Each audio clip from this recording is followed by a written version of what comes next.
താനൂരിൽ ഇപ്പോൾ മന്ത്രി വി അബ്ദുറഹ്മാൻ മത്സരിക്കില്ല, അദ്ദേഹം മണ്ഡലം മാറണമെന്ന നിലപാട് ഒക്കെ അറിയിച്ചിട്ടുണ്ട് എന്നതിന് വിശദാംശങ്ങളുമായി ഗോകുൽ കെ വേണുഗോപാൽ ചേരുന്നത്. ഗോകുൽ, അദ്ദേഹം മത്സരത്തിനില്ല എന്ന തരത്തിലേക്ക് കഴിഞ്ഞ ദിവസങ്ങളിൽ മുതൽ തന്നെ റിപ്പോർട്ടുകൾ ഉണ്ടായിരുന്നു. ഇപ്പോൾ എന്താണ്, മണ്ഡലം മാറി നിൽക്കുക എന്നതിലേക്ക് എത്തുകയാണോ? അതിൽ ഔദ്യോഗിക തീരുമാനം ഉണ്ടാകുമോ? അങ്ങനെയെങ്കിൽ താനൂർ മാറി തിരൂരിലേക്ക് എന്നതാണോ വിവരങ്ങൾ?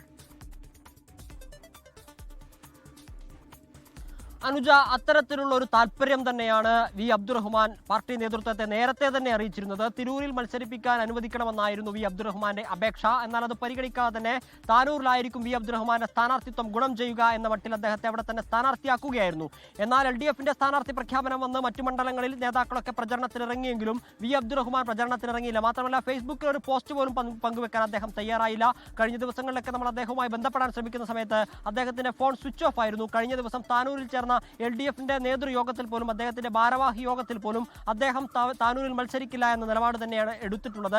തിരൂരിലേക്ക് മാറണമെന്നൊരു താല്പര്യം അദ്ദേഹം പങ്കുവച്ചിട്ടുണ്ട്. ഈ ഘട്ടത്തിൽ അബ്ദുറഹ്മാൻ രണ്ടത്താണിയുടെ സ്ഥാനാർത്ഥിത്വം അദ്ദേഹം മുസ്ലിം ലീഗുമായി കലഹിച്ചു നിൽക്കുന്ന സാഹചര്യങ്ങളൊക്കെ ചർച്ച ചെയ്യപ്പെടാനുള്ള ഒരു സാധ്യതയുമുണ്ട്. മുസ്ലിം ലീഗിൽ നിന്നൊരു നേതാവിനെ താനൂരിലേക്ക് എത്തിച്ച് താനൂരിൽ നിന്ന് വി അബ്ദുറഹ്മാനെ തിരൂരിലേക്ക് മാറ്റാൻ സാധിച്ചാൽ, സ്ഥാനാർത്ഥിത്വം പ്രഖ്യാപിച്ച് മറ്റു മണ്ഡലങ്ങളിലേക്ക് വി അബ്ദുറഹ്മാനെ മാറ്റുന്നതിൽ എന്തുകൊണ്ട് മാറ്റുന്നു എന്ന ചോദ്യത്തിനൊരു മറുപടി നൽകി നിൽക്കാൻ സാധിക്കുമെന്നൊരു പ്രതീക്ഷ CPM നേതൃത്വത്തിനുണ്ട്, LDF നേതൃത്വത്തിനുണ്ട്. അത് തന്നെയാണ് വിജയരാഘവൻ നേരത്തെ തന്നെ പറഞ്ഞത്. നിശ്ചയിച്ച സ്ഥാനാർത്ഥികളെ മാറ്റാൻ പോലുമുള്ള സാധ്യത ഞങ്ങളുടെ മുമ്പിലുണ്ട്.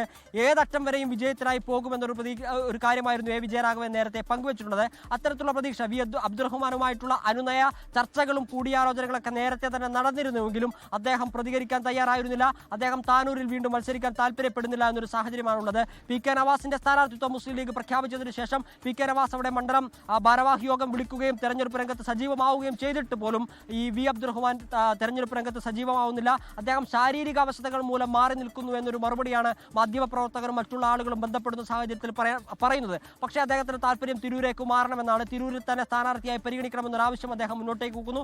അദ്ദേഹത്തിന്റെ ഈ ആവശ്യം ഇപ്പോൾ പരിഗണിക്കാനുള്ള സാധ്യതയുണ്ട് എന്ന് തന്നെയാണ് വിലയിരുത്തപ്പെടുന്നത്. നേരത്തെ തന്നെ താനൂരിന്റെ മുസ്ലിം ലീഗ് മണ്ഡലം പ്രസിഡന്റ് ഈ PK നവാസിന്റെ സ്ഥാനാർത്ഥിത്വത്തിൽ ചെറിയ അതൃപ്തിയൊക്കെ പ്രകടിപ്പിച്ച് മാറി നിന്നു. പക്ഷേ അദ്ദേഹത്തെ ഇപ്പോൾ മുസ്ലിം ലീഗ് അനുനയിപ്പിച്ചിട്ടുണ്ട്. ഈ ഘട്ടത്തിലാണ് മുസ്ലിം ലീഗിൽ നിന്ന് ആരെങ്കിലും അങ്ങോട്ടേക്ക് എത്തുകയും താനൂരിൽ നിന്ന് തിരൂരിലേക്ക് വി അബ്ദുറഹ്മാനെ മാറ്റാനുമുള്ള ഒരു നീക്കം, വി അബ്ദുറഹ്മാന്റെ കാര്യങ്ങൾ കൂടി പരിഗണിച്ചുകൊണ്ട് കേട്ടുകൊണ്ട് മാറ്റാനുള്ള ഒരു നീക്കം CPMന്റെ ഭാഗത്തു നിന്ന് നടത്തുന്നത്. എന്തായാലും ഇന്ന് വൈകിട്ടോ നാളെയോടുകൂടി അത് സംബന്ധിച്ച വിവരം ഉണ്ടാകുമെന്നാണ് മനസ്സിലാക്കുന്നത്. കാരണം നാളെ CPMന്റെ മലപ്പുറം ജില്ലാ കമ്മിറ്റി ഓഫീസിന്റെ ഉദ്ഘാടനമാണ്. അവിടെ മുഖ്യമന്ത്രിയും പാർട്ടി സെക്രട്ടറി ഉൾപ്പെടെയുള്ള ആളുകൾ എത്തുന്നു. ആ ഘട്ടമാകുമ്പോഴേക്കും മലപ്പുറം ജില്ലയുടെ സ്ഥാനാർത്ഥി പ്രഖ്യാപനം സംബന്ധിച്ച കാര്യങ്ങളിൽ പൂർണ്ണമായ തീരുമാനത്തിലേക്ക് എത്തുക എന്ന താല്പര്യമാണ് CPMന്റെ ജില്ലാ ഘടകത്തിലുള്ളത്. അനുജ, ലോകത്തെവിടെയായാലും ഏത് സമയത്തും 24 വാർത്തകളും ഓഗ്മെന്റഡ് റിയാലിറ്റി പാക്കേജുകളും എക്സ്പ്ലെയിനറുകളും വിശദമായി കാണാൻ ഞങ്ങളുടെ YouTube ചാനൽ നിങ്ങൾക്ക് സബ്സ്ക്രൈബ് ചെയ്യാം.